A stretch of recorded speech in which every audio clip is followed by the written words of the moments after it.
We did it. I made my first bow with one growth ring as a back. Instead of having the grain run perpendicular, it runs, this is all just one growth ring. You probably can't see it. All the way down.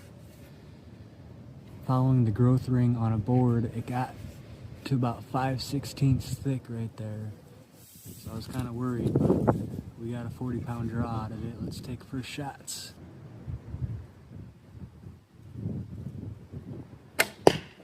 Ooh.